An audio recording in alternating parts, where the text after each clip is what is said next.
ఎదురుగా ఇలా నీవు కదిలొస్తే మనసిక ఎటో వెళ్ళిపోయే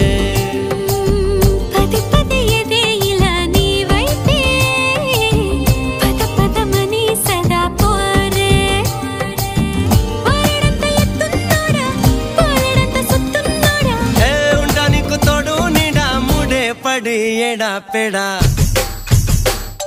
గిచ్చి గిచ్చి చంప